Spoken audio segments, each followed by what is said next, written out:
Bio Bio Televisión, con el auspicio de Libérate del estrés con Melipaz, tranquilizante natural de NOP Laboratorios, pinturas y adhesivos Lanco. Llegó la nueva forma de pintar con despacho en 24 horas. DVA Capital, invierte en la transición a energías limpias. Conoce el eFund en dvacapital.com y Dongfeng Drive Your Dreams. Presentan comentarios de Tomás Mochiati.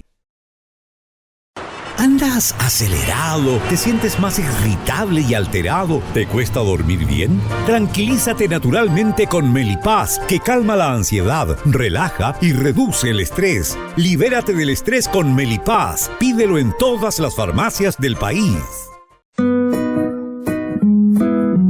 Ella le pone magia al color, nos hace muy felices, compartimos nuestro amor. Ponle magia tú también, deja la imaginación volar, que todo luzca hermoso como siempre está tu hogar. Mi mundo es mejor con Lanco.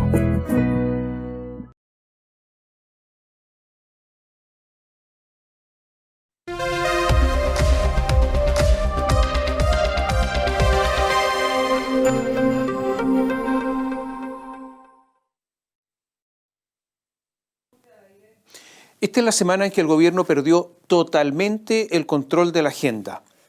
Es verdad que en las últimas semanas había ido acumulando problemas. Se había ido diluyendo como mantequilla al sol la cuenta pública del 1 de junio. ¿Usted se acuerda de la cuenta pública? Si no fue hace tanto. Había tenido el presidente notables enfrentamientos con el Partido Comunista, que es el partido más cercano a Gabriel Boric fuera del Frente Amplio. Los brotes verdes de la economía profusamente anunciados por Mario Marcel comenzaban prematuramente a languidecer y las reformas, principalmente la de pensiones, no lograba cuajar. Hay que recordar que el principal concepto ideado por los ideólogos del segundo piso, los pensantes, los que son apoyados por los ayudistas externos tipo Tironi, era instalar el concepto de estabilidad. El país, decían, se había estabilizado, normalizado por la gestión del presidente Boric y por lo tanto todo estaba dado para ir con brisa de cola, un marino diría para navegar empopado, para obtener un digno resultado electoral en octubre, convertirse en la segunda fuerza electoral posiblemente tras el Partido Republicano y con un presidente que se acerca a un nivel de aprobación al 40%. Para lograr eso, habían intentado controlar cualquier asomo de protesta ciudadana, la que esa casi siempre se expresa ante gobiernos de derecha, pero las que las impulsan hoy gobiernan, y el harakiri tiene sus límites. Habían logrado también fusionar a los partidos del Frente Amplio, a los partidos Convergencia Social y Revolución Democrática, y los despojos, o sea, lo que queda, los restos de lo que se llamó comunes. ¿Se acuerda usted del partido de Karina Oliva, la que quiso ser gobernadora de Santiago? Había logrado también el gobierno aquietar las aguas ante tanta fundación ladrona. Habían controlado los efectos de ese médico activista en favor de Boric que se llama Alberto Larraín, el de Procultura, el pintor más caro de Chile, pintor de fachadas. Habían logrado olvidar y que se olvidaran del Gualmapu, de que el verdadero programa de gobierno, la constitución de Elisa Loncón, ¿se acuerda usted de Elisa Loncón?, pasara al olvido. Habían obtenido el logro de que el lenguaje inclusivo, ¿se acuerda del lenguaje inclusivo?, se dejara de usar progresivamente, se da cuenta que ya casi no se usa. Se había logrado que ya no se prometiera refundar Carabineros, que los temas de seguridad, de acuerdo a un plan elaborado también por el segundo piso y esos externos, comenzara a disputarse con la derecha, o sea, apropiarse del tema de la seguridad. Y un montón de cosas más. Se da cuenta una lista larga que había logrado que el gobierno comenzara a imponer la idea de la estabilidad. El gobierno había hecho todo eso, lo que no es poco, para dar esta sensación de normalidad en medio, todos lo sabemos, de muchas precariedades. Incluso El presidente podía salirse de madre, enojarse, golpear la mesa, expresar su disgusto, sentirse públicamente ofendido, o sea, había ganado espacio dentro de cierta tranquilidad. Solo como un dato aparte, Procultura, esto es un paréntesis, del doctor Larraín, ampliamente promovido además por Claudio Orrego, el gobernador de Santiago en su tiempo, dejó a sus trabajadores con finiquitos impagos, con casi 500 millones de pesos en deuda, entre indemnizaciones por año de servicio, recargo por despidos injustificados, el mes de aviso, pagar vacaciones, nada. Pero para ellos no hay una CUT que saque declaraciones, no hay ningún parlamentario del Frente Amplio, me refiero a Gonzalo Vinter, a Giorgio Jackson, a los Diego Ibáñez, a los Diego Vela, ni a los PC Camila Vallejo, Carol Carriola o Bárbara Figueroa, todos callados, porque sus dolores, si es que fueran ciertos, ya sabemos que tienen la característica de la selectividad. Bueno, cierro el paréntesis. El asunto, ese de la normalidad, se vino abajo. Después de todo lo que habían logrado, lo que le dije recién, y se vino abajo ¿a qué? ¿Cómo?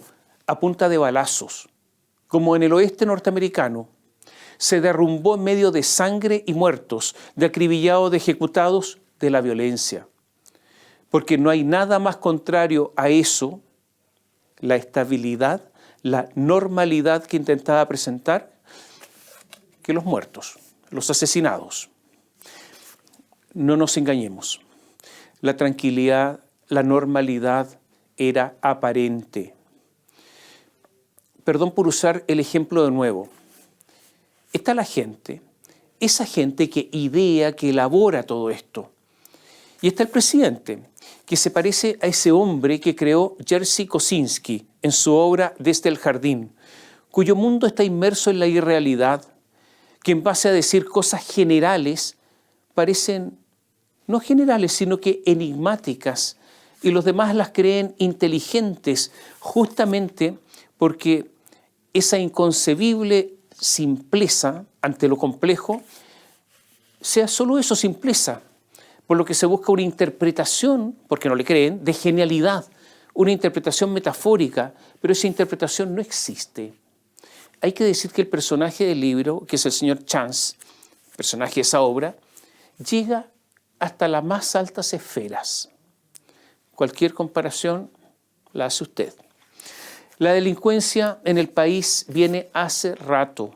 Se intensificó enormemente en los últimos años por muchos factores.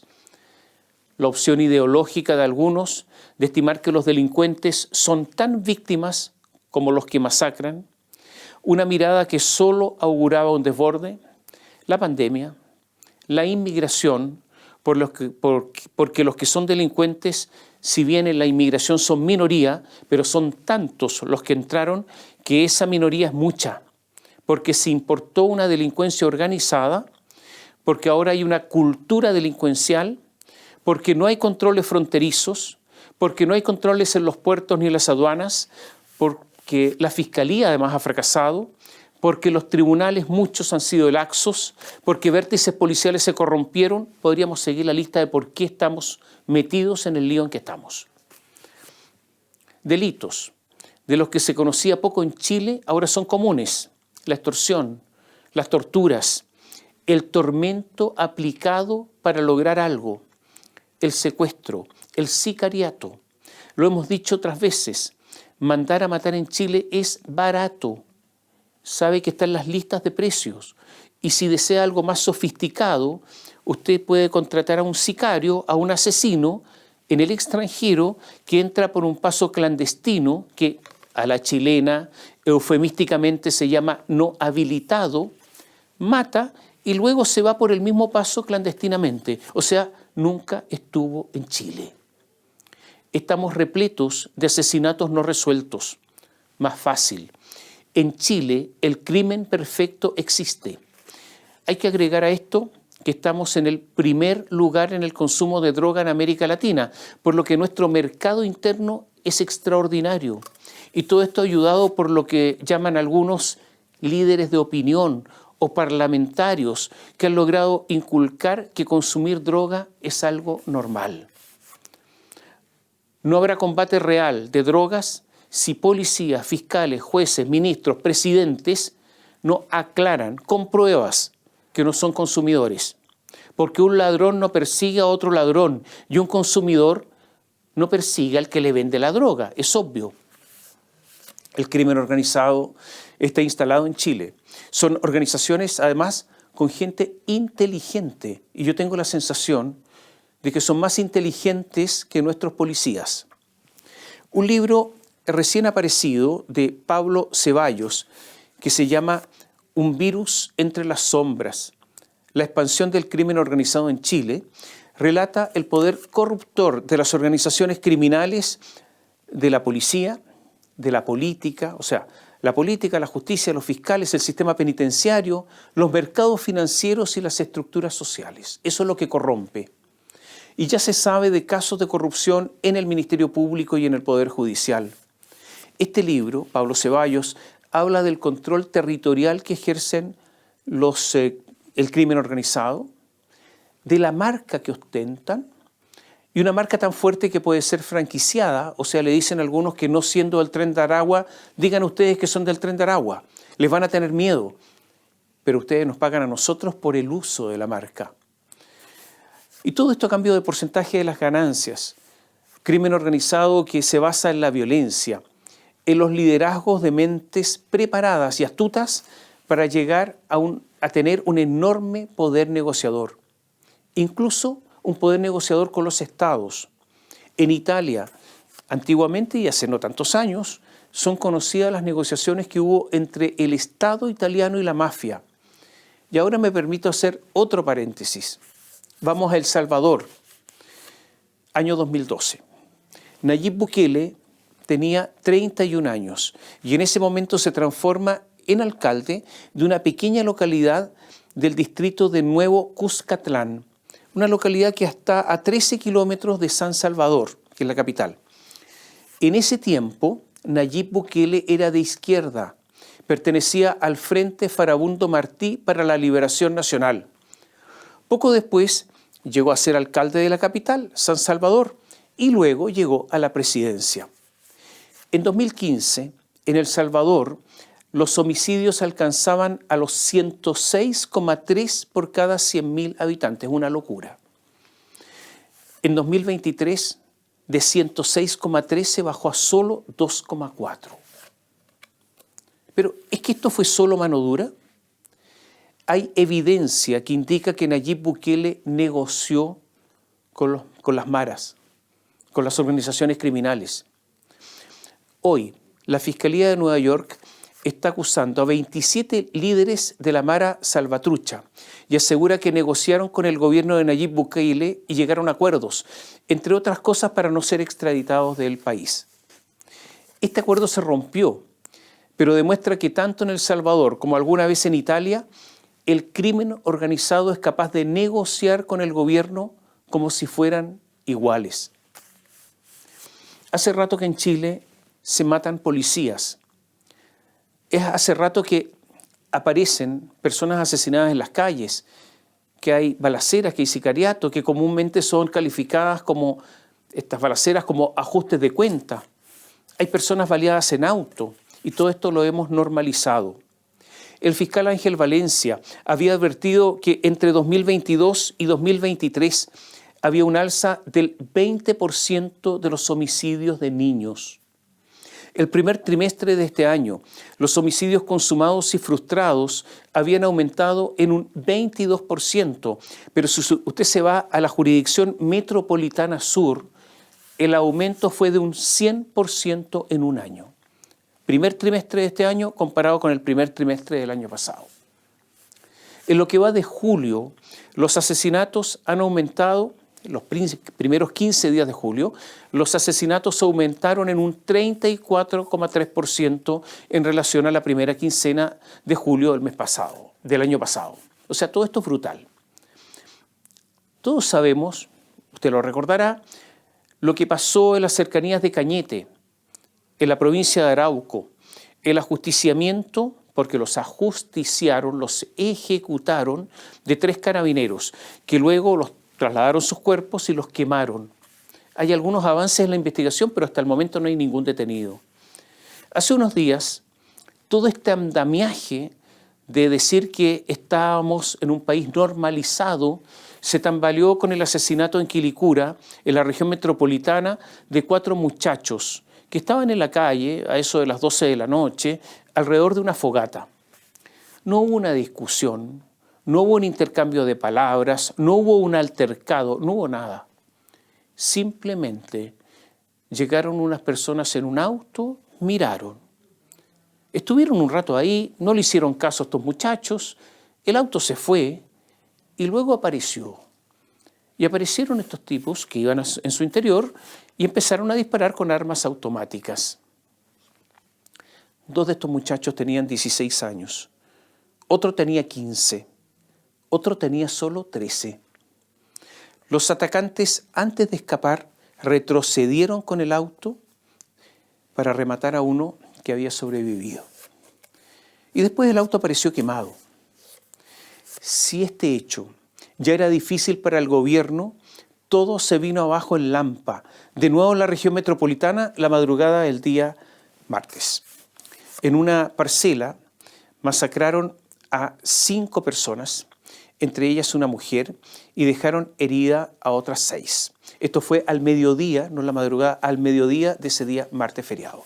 Al parecer, digo que eran extranjeros, porque las identidades no están corroboradas fehacientemente. Se dice que son todos venezolanos. Pero hagamos algo de memoria. El año pasado, 4 días después del asesinato del suboficial de Carabineros Daniel Palma, ¿se acuerda usted? El 9 de abril exactamente del año pasado, en Lampa, de nuevo en Lampa, ahí mismo, en una parcela de Batuco, de nuevo en una parcela. En la tarde, a las 19:15, los carabineros vieron un vehículo Hyundai Tucson, color rojo, incrustado frente a una reja perimetral, chocado por detrás y con decenas de impactos de bala concentrados en la zona del asiento del copiloto. El parte policial señalaba que el auto era robado y su patente había sido clonada de otra camioneta de similares características pertenecientes a una mujer de Puerto Montt. Llegaron los carabineros y al interior de este vehículo había 3 personas muertas. Otras 2 morirían poco después. Ninguno tenía documento de identificación. Todos tenían en sus muñecas una pulsera roja de esas que se usan para controlar el ingreso a eventos. Después se supo que eran todos venezolanos. La parcela había sido arrendada para una fiesta y estaban saliendo de un after, una modalidad de fiestas privadas con música electrónica, con drogas sintéticas y muy común entre algunos grupos de venezolanos. Ahí se exhiben armas, relojes, joyas de lujo. Se dice todo esto porque este asesinato nunca ha sido esclarecido, pero se dice que los mató el Tren de Aragua, a una de las personas que estaba ahí, que había tratado de salirse de esa organización. Ahora, en la matanza de hace pocos días, también Lampa, también una parcela arrendada, también un after, también una fiesta de venezolanos y también una masacre.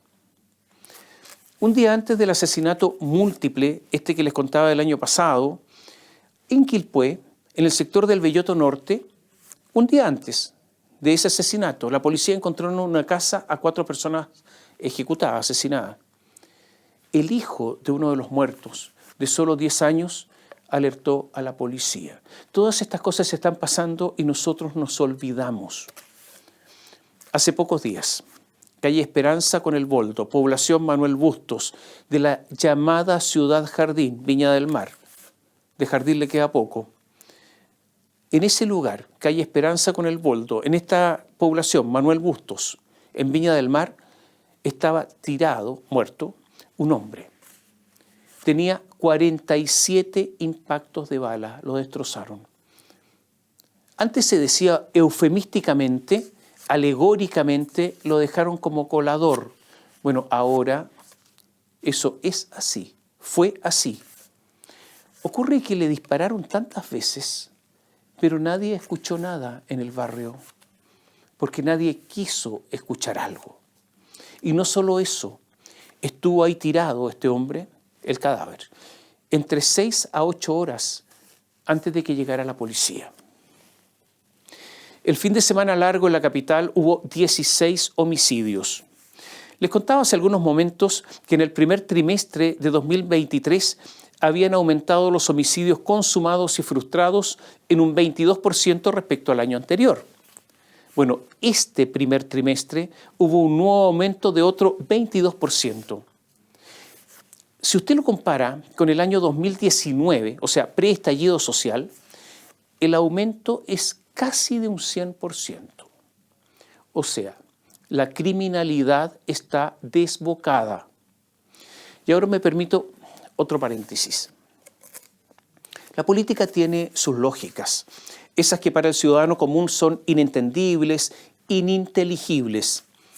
Mientras todo esto ocurría en Chile, allá lejos, en Nueva York, en la sede de la ONU, se encontraba el presidente de nuestro Senado, representante de la Araucanía, José García Ruminot. Y ahí el senador expuso, ¿sabe sobre qué? Sobre la seguridad en Chile y los pasos dados por el Congreso para avanzar en estos asuntos. Entonces le cuento lo que dijo, textual, y le dijo a toda la gente ahí en la ONU, debemos recordar una cuestión esencial.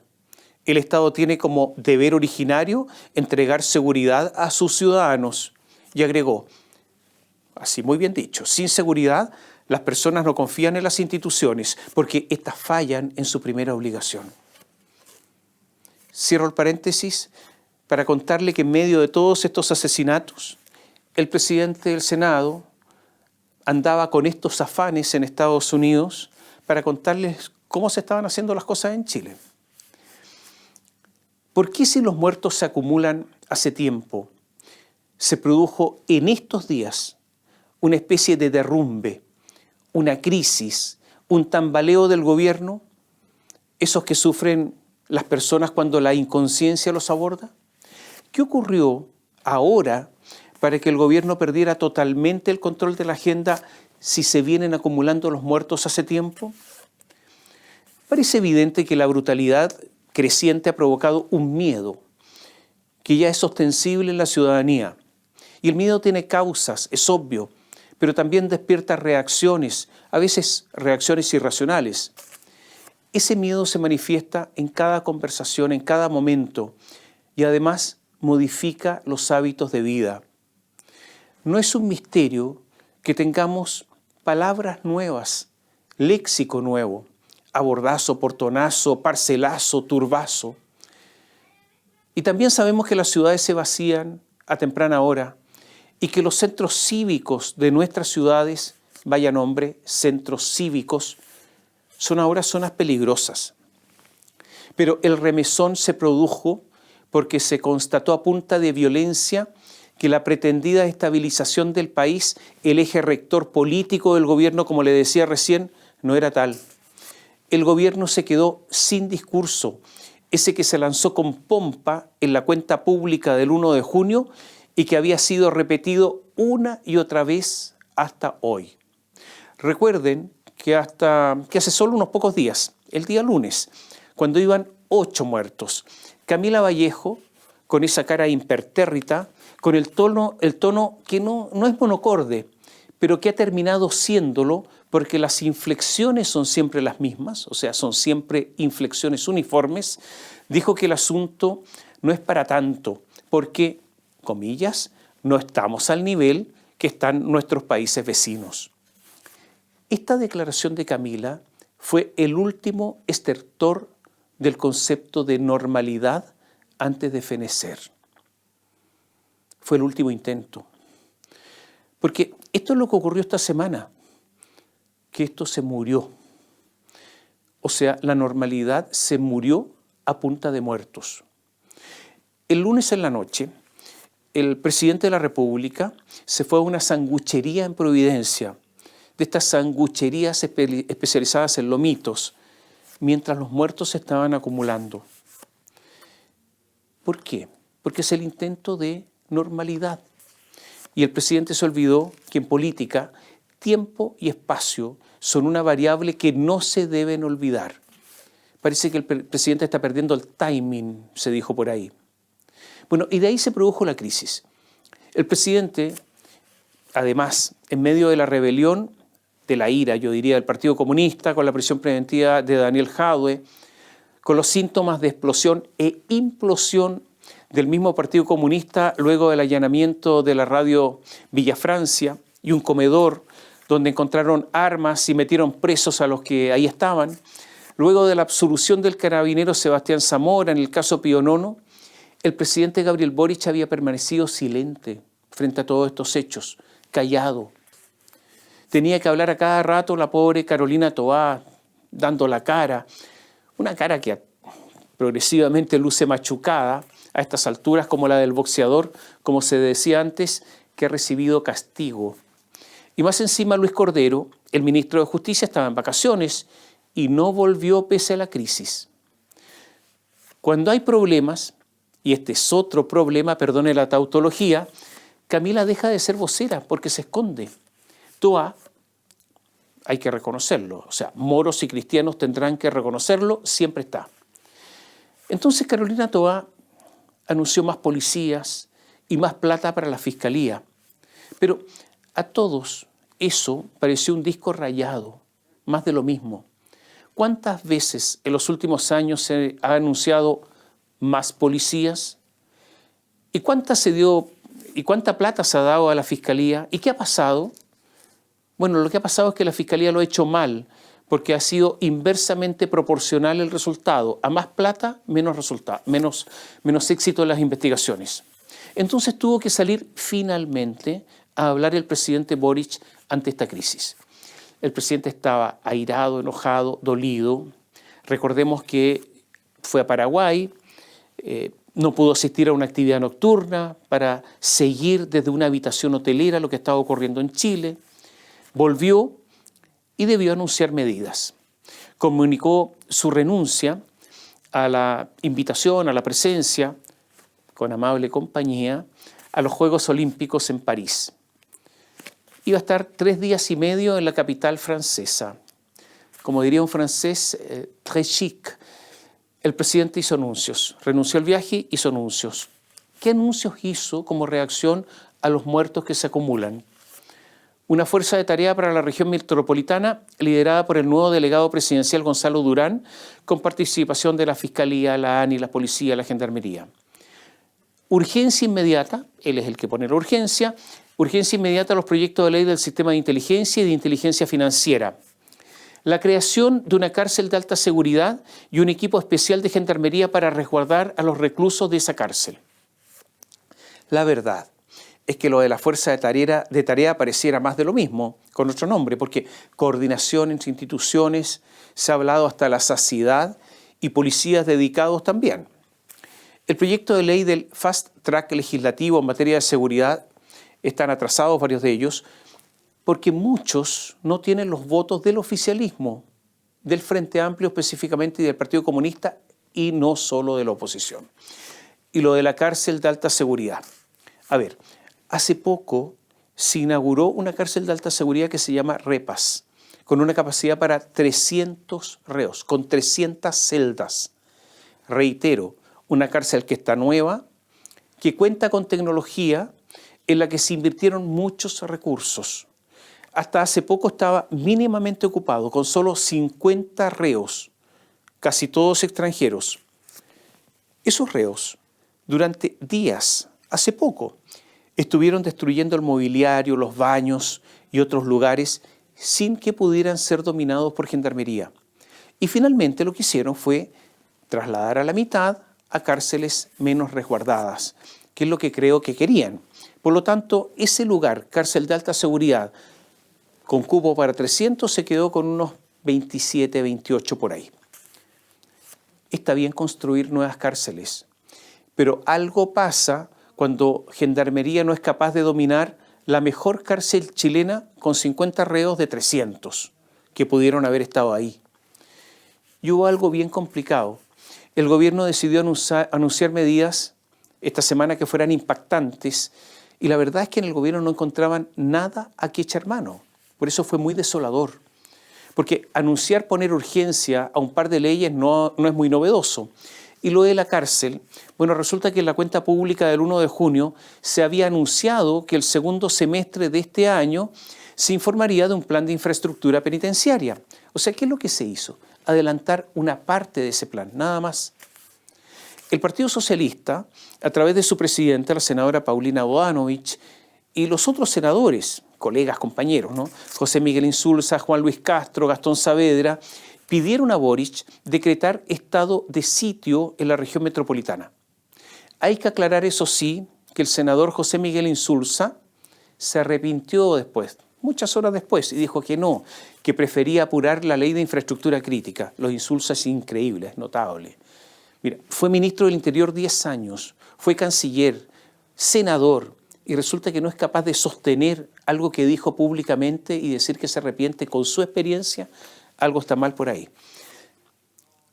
Boric rechazó lo del estado de sitio. ¿Por qué? Porque resulta que el requisito para decretar estado de sitio es grave conmoción interior. Este es el requisito. Hay otros, pero en este caso, este es el que calzaría. Grave conmoción interior. Usted comprenderá que la tesis de la estabilidad, la normalidad, se va al carajo, porque tendría que haber grave conmoción interior y decretada por él mismo, por Boric. Hay una segunda razón. El Frente Amplio, con Gabriel Boric a la cabeza, no desea sacar a los militares a la calle, porque resulta que la Araucanía estará bien, allá lejos, pero en la capital sería el signo, el símbolo de la mayor derrota. Haga usted memoria.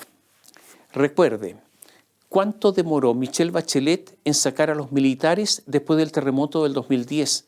También por el efecto simbólico de que sería la primera persona de la izquierda, incluso, sacando militares después de Pinochet. Después Bachelet tuvo que rendirse, pero lo mismo podría ocurrir con Boric. O sea, también rendirse en algún momento. Ahora, ¿qué dijo Gabriel Boric? Dijo que la experiencia comparada no es positiva. Pero ocurre que en Francia, ocurre que en Italia, por ejemplo, hay militares en forma permanente en las calles y parece que esa experiencia es buena. La verdad es que no quieren militares en las calles, salvo en algún lugar acotado por allá lejos. Esta es la razón por la que parlamentarios del Partido Comunista y del Frente Amplio han puesto tantas trabas a la aprobación de la ley de infraestructura crítica, lugares que serían resguardados, como ustedes saben, por militares. Pero hay algo además que se dice poco.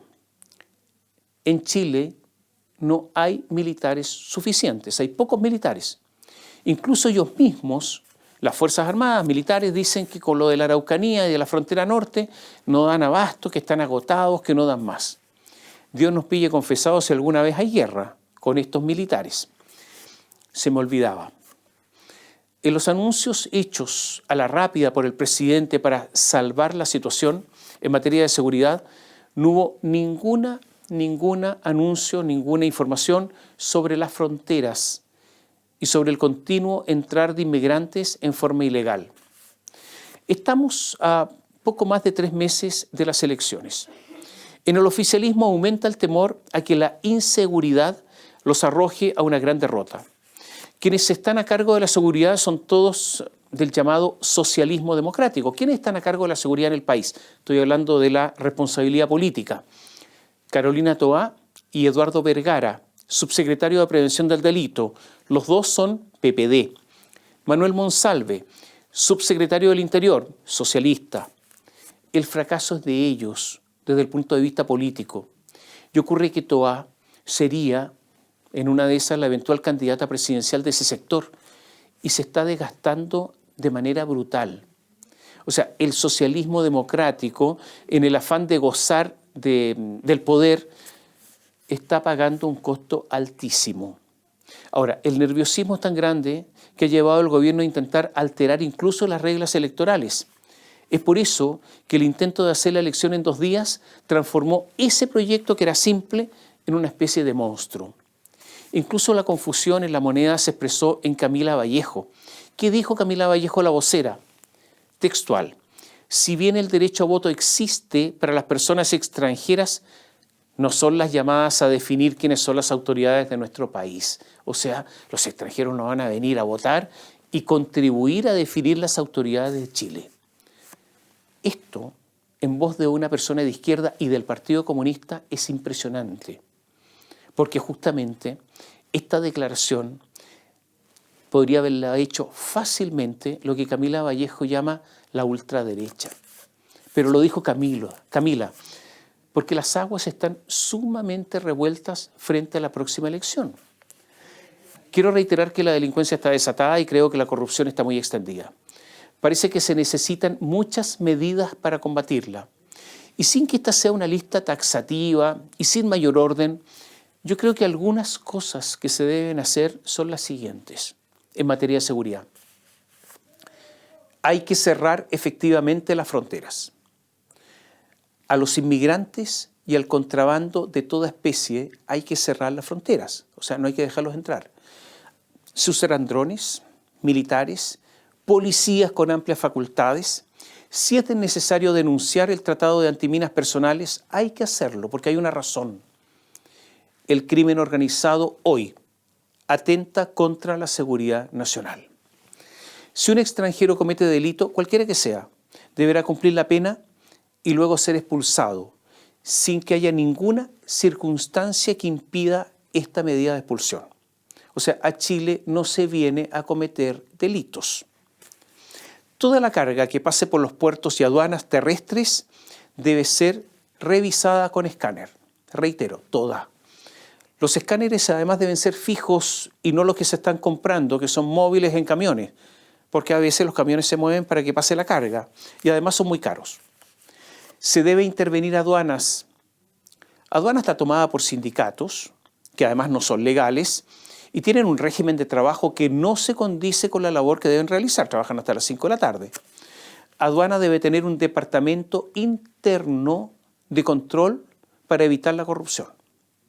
Hay que modificar la policía marítima para que pueda actuar sola, porque actualmente un policía marítimo, que son los únicos que operan en los puertos, no puede actuar si no está acompañado por un funcionario de aduanas y por lo tanto temprano en la tarde deja de funcionar. Esto es estúpido.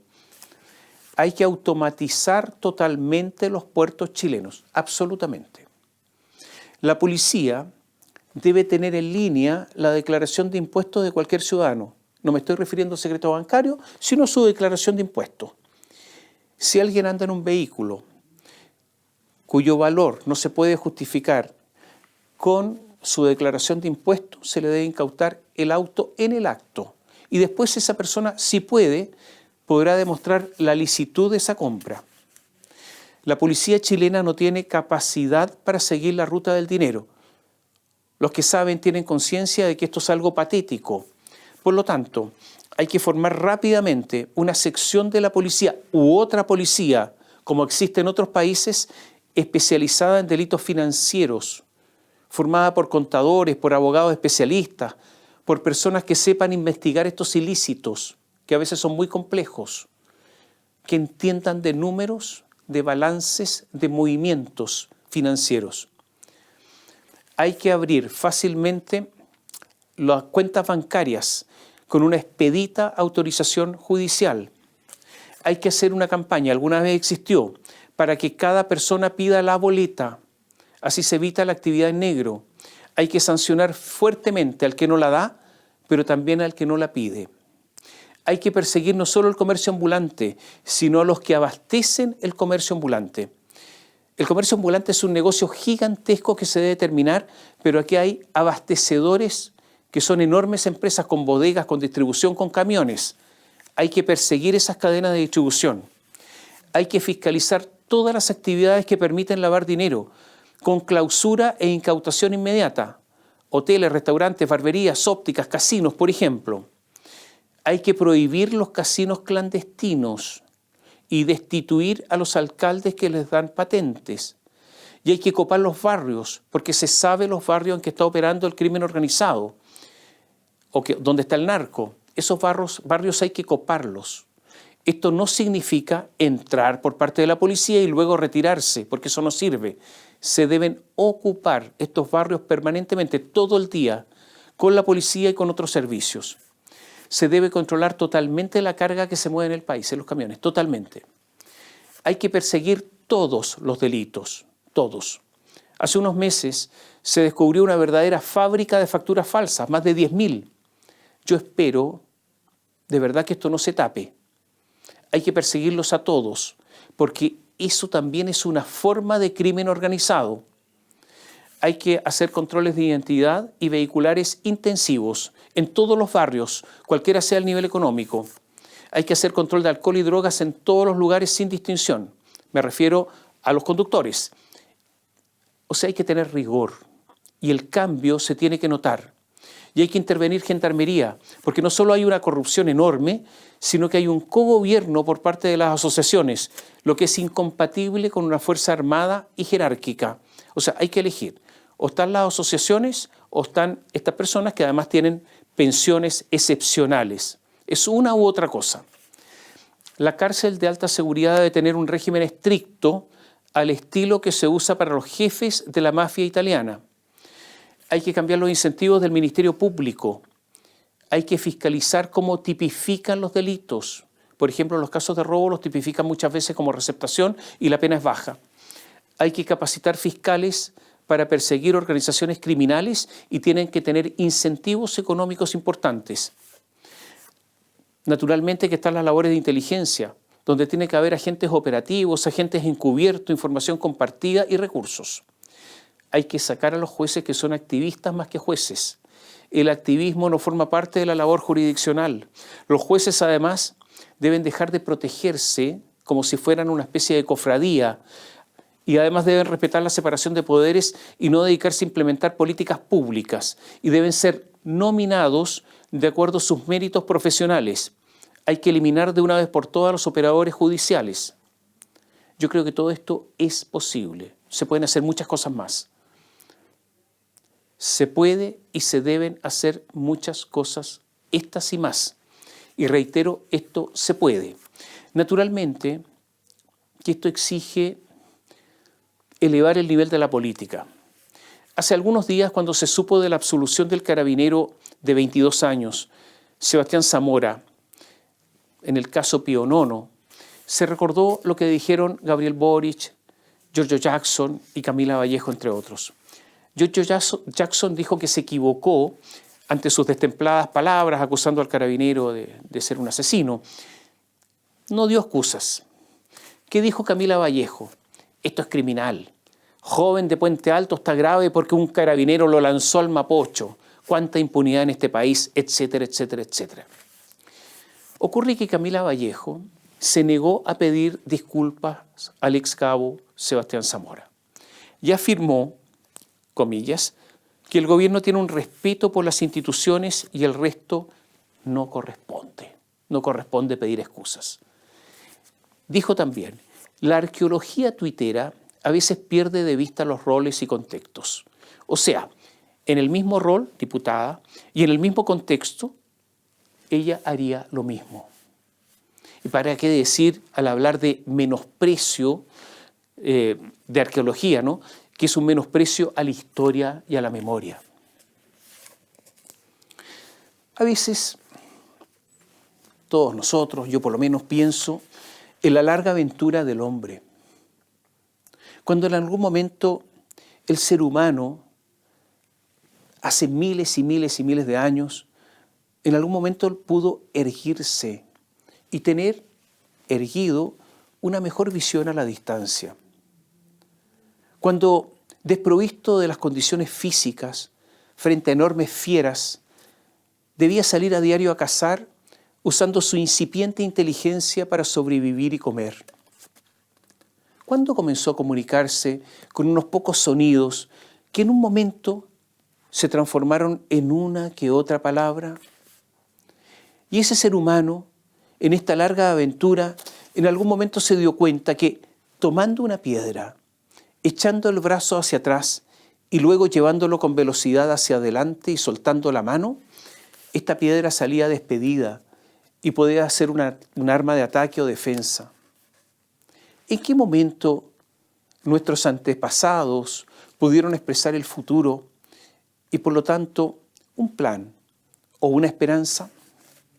¿En qué momento comenzó a pintar como aquellos que dejaron para siempre sus imágenes en las cuevas de Altamira? ¿En qué momento empezó a amar? En la nebulosa de los tiempos, en medio de esta aventura apasionante y terrible, ese hombre nómada y sobreviviente, alguna vez, por primera vez, en un momento de su evolución, tuvo la noción de que algo estuvo mal, que de algo había que arrepentirse. Y en algún momento, quizá cuando, pensó que podía pedir disculpas a alguien. Puede, creo, que esto haya sucedido en una caverna, cuando el hombre se asomaba a lo que nosotros llamamos civilización.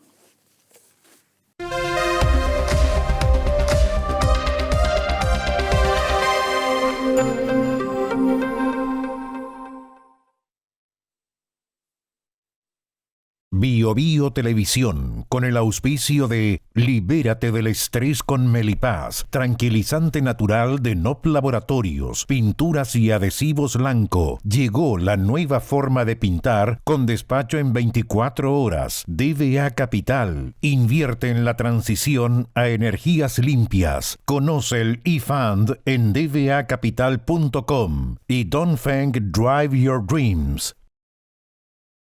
Presentaron comentarios de Tomás Mochati. ¿Andas acelerado? ¿Te sientes más irritable y alterado? ¿Te cuesta dormir bien? Tranquilízate naturalmente con Melipaz, que calma la ansiedad, relaja y reduce el estrés. Libérate del estrés con Melipaz. Pídelo en todas las farmacias del país. Ella le pone magia al color, nos hace muy felices, compartimos nuestro amor. Ponle magia tú también, deja la imaginación volar, que todo luzca hermoso como siempre está tu hogar. Mi mundo es mejor con Lanco.